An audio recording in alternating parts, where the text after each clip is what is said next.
타임 건작동 말씀 묵상. 안녕하십니까? 오늘 우리는 이사야 42장 1절부터 25절의 말씀으로 함께 묵상을 나누고자 합니다. 스스로 하나님을 떠나 우상을 섬겼던 이스라엘 백성이었습니다. 자신들의 소견대로 옳은 것을 쫓았고 세상에서의 부귀영화를 위하여 택한 행동이었지요. 그 결과 하나님의 심판을 피할 수 없었습니다. 하나님은 이방의 나라 바벨론을 통하여 이스라엘을 심판하셨고 70년이란 시간 동안 포로로 그 나라에 종속되어 힘겹게 살게 하셨습니다. 혹자는 그 가운데도 기회를 발견하여 살아남아가는 자들이 있었습니다. 하지만 대부분의 이스라엘 백성들은 자신들의 처지에 슬퍼했고 낙담했고 자신들의 고향 손조들의 땅으로 돌아가고 싶어 했습니다. 그러면 그들은 어떻게 해야 했을까요? 하나님을 찾아야 했습니다. 그런데 그들은 하나님을 찾는 것이 아니라 하나님을 점점 잊어갔습니다. 그러나 하나님은 이스라엘을 잊지 아니하셨습니다. 그래서 이스라엘의 회복을 위하여 역사에 개입을 하십니다. 하나님은 오늘 1절의 말씀처럼 하나님의 종, 하나님이 기뻐하는 한 사람을 택하셔서 하나님의 일을 펼치시기를 결단하셨습니다. 사람들이 평소의 사고로는 전혀 이해하지 못하는 일이라도 하나님이 하시고자 하시면 하나님은 오늘 15절의 말씀처럼 푸른 산도 황폐하게, 초목도 메마르게, 강은 섬이 되고 못은 메마르게 하실 수 있는 분이십니다. 하나님은 여호와의 종을 통하여 하나님의 백성들을 악랄하게 괴롭히며 스스로 교만에 빠져 권력을 자랑하고 폭력을 휘두르던 자들을 멸망시키어 포로로 있던 백성들을 하나님께로 인도하셔서 가나안으로 들어가게 하십니다. 하나님은 언제까지 침묵하시며 역사를 내버려 두시는 멀리 계신 하나님이 아닙니다. 하나님의 뜻과 타이밍이 있는 것이지요. 이스라엘에게 이 힘든 시간을 허락하신 분이 하나님이시듯 그들을 다시금 회복시키시는 이도 하나님이십니다.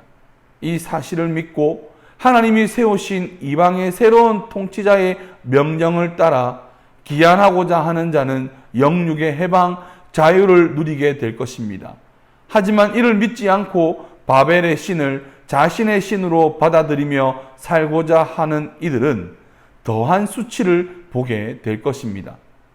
말씀을 묵상하면서 아무것도 모르는 인생인 우리가 모든 것을 아는 양 착각하며 세상을 살아가고 있다는 생각을 하게 되었습니다. 하나님께서 모든 역사와 사람들의 인생을 주관하시고 인도하고 계신데 사람의 힘과 기술로 스스로의 능력으로 달려왔다라고 여깁니다. 당장의 코로나의 문제, 인생의 여러 문제도 우리는 그 문제에 대하여 원인과 과학적인 분석만 하고 과학이 불가능을 제시하면 원망과 불평을 하기 시작합니다. 사람과 국가, 정치, 심지어 교회까지 원망의 대상이 됩니다. 그런 가운데 세상의 방법과 편법에 의지하여 돌파하려는 시도를 보입니다. 믿지 않는 자들이야 그리할 수 있다지만 하나님을 믿는 자들도 동일한 모습을 가진다는 것이지요.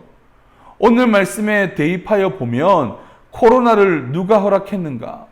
왜 코로나가 우리에게 왔는가에 대하여 고민하며 하나님 없이 살고 생명의 말씀이 선포되지만 기먹고 눈먼 이스라엘처럼 우리가 살아왔기에 주어진 것이 아닌가를 우리가 고민하며 돌아보아야 합니다. 인생 가운데 찾아오는 어려움이 왜 주어졌는가를 고민하며 하나님을 찾아야 하는데 세상을 의존했던 내 모습이 없는지 돌아보아야 하는 것이지요. 분명한 것은 하나님은 이 상황을 그냥 내버려 두지 않으신다라는 것입니다. 다들 2년이란 시간을 보내면서 하나님의 침묵에 대하여 슬퍼하는 경향이 있습니다. 염려하지 말 것은 하나님은 방관하심으로 끝내시는 분이 아니라 마침내 침묵을 깨셔서 역사에 개입하신다는 것입니다. 각자의 인생에도 하나님은 역사하셔서 길을 만드시는 분이십니다. 마침내 대적은 징벌을 받을 것이고 그 상황에도 하나님을 외면하는 이들은 수치를 당할 것입니다. 그러나 하나님의 개입을 소망한 이들, 하나님을 향하여 눈물로 기도했던 이들은 구원을 보게 될 것입니다. 여전히 하나님이 우리의 소망이십니다. 어떤 어려움 속에도 죽은 신, 한낱 물건에 불과한 우상, 세상의 것들을 소망으로 여기지 말아야 합니다. 오직 살아계시고 역사하시며 우리를 선하게 인도하실 하나님을 소망하며 예수 그리스도의 가르침에 순종하며 이 땅을 살아가야 합니다. 그때 우리는 주님의 승리를 보고 참여하게 될 것입니다. 감사합니다.